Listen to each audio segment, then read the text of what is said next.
Welcome to Immerse Kingdom's reading for Week 11, Day 51.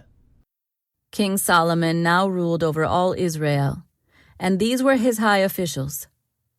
Azariah, son of Zadok, was the priest.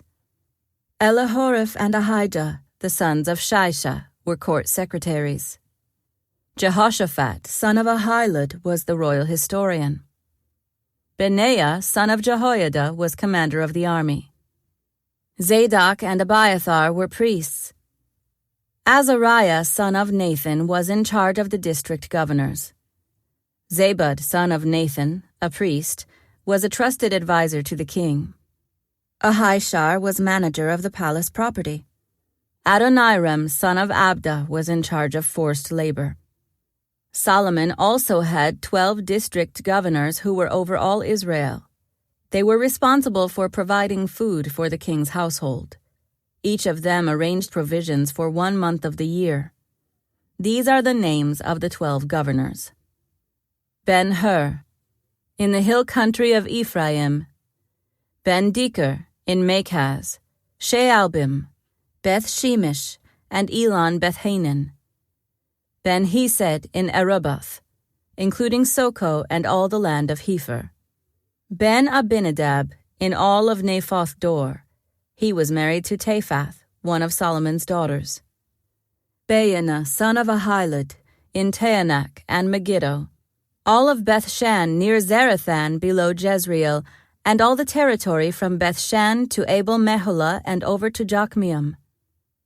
Ben-Geber in Ramoth-Gilead, including the towns of Jair, named for Jair of the tribe of Manasseh in Gilead, and in the Argob region of Bashan, including 60 large fortified towns with bronze bars on their gates. Ahinadab, son of Iddo, in Mahanaim. Ahimaaz in Naphtali. He was married to Basemath, another of Solomon's daughters. Baana, son of Hushai, in Asher and in Aloth. Jehoshaphat, son of Peruah, in Issachar. Shimei, son of Elah, in Benjamin. Geber, son of Uri, in the land of Gilead, including the territories of King Sihon of the Amorites and King Og of Bashan. There was also one governor over the land of Judah. The people of Judah and Israel were as numerous as the sand on the seashore. They were very contented, with plenty to eat and drink. Solomon ruled over all the kingdoms from the Euphrates River in the north to the land of the Philistines and the border of Egypt in the south.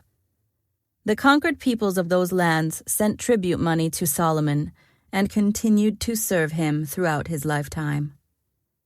The daily food requirements for Solomon's palace were 150 bushels of choice flour and 300 bushels of meal. Also 10 oxen from the fattening pens, 20 pasture-fed cattle, 100 sheep or goats, as well as deer, gazelles, roe deer, and choice poultry. Solomon's dominion extended over all the kingdoms west of the Euphrates River, from Tifsa to Gaza, and there was peace on all his borders. During the lifetime of Solomon, all of Judah and Israel lived in peace and safety, and from Dan in the north to Beersheba in the south, each family had its own home and garden. Solomon had 4,000 stalls for his chariot horses, and he had 12,000 horses. The district governors faithfully provided food for King Solomon and his court. Each made sure nothing was lacking during the month assigned to him. They also brought the necessary barley and straw for the royal horses in the stables. God gave Solomon very great wisdom and understanding, and knowledge as vast as the sands of the seashore. In fact, his wisdom exceeded that of all the wise men of the East and the wise men of Egypt. He was wiser than anyone else, including Ethan the Ezrahite and the sons of Mahal, Heman, Calcol, and Darda. His fame spread throughout all the surrounding nations. He composed some 3,000 proverbs and wrote 1,005 songs. He could speak with authority about all kinds of plants, from the great cedar of Lebanon to the tiny hyssop that grows from cracks in a wall. He could also speak about animals, birds, small creatures, and fish. And kings from every nation sent their ambassadors to listen to the wisdom of Solomon. King Hiram of Tyre had always been a loyal friend of David. When Hiram learned that David's son Solomon was the new king of Israel, he sent ambassadors to congratulate him. Then Solomon sent this message back to Hiram. You know that my father David was not able to build a temple to honor the name of the Lord his God, because of the many wars waged against him by surrounding nations. He could not build until the Lord gave him victory over all his enemies. But now the Lord my God has given me peace on every side. I have no enemies, and all is well. So I am planning to build a temple to honor the name of the Lord my God, just as he had instructed my father David. For the Lord told him, Your son, whom I will place on your throne, will build the temple to honor my name. Therefore, please command that cedars from Lebanon be cut for me. Let my men work alongside yours, and I will pay your men whatever wages you ask. As you know, there is no one among us who can cut timber like you Sidonians.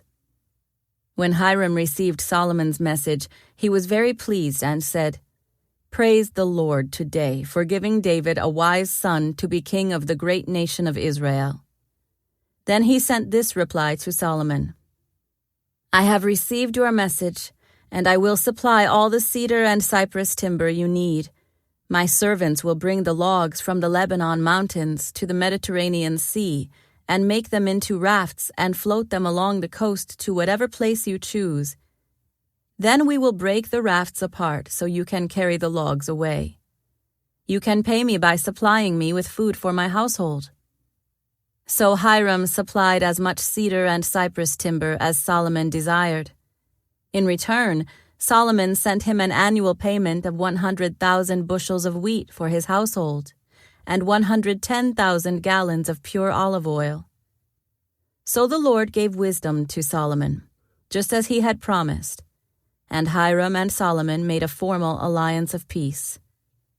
Then King Solomon conscripted a labor force of 30,000 men from all Israel. He sent them to Lebanon in shifts, 10,000 every month, so that each man would be 1 month in Lebanon and 2 months at home. Adoniram was in charge of this labor force. Solomon also had 70,000 common laborers, 80,000 quarry workers in the hill country, and 3,600 foremen to supervise the work. At the king's command, they quarried large blocks of high-quality stone and shaped them to make the foundation of the temple. Men from the city of Gebal helped Solomon's and Hiram's builders prepare the timber and stone for the temple. This concludes today's Immerse reading experience. Thank you for joining us.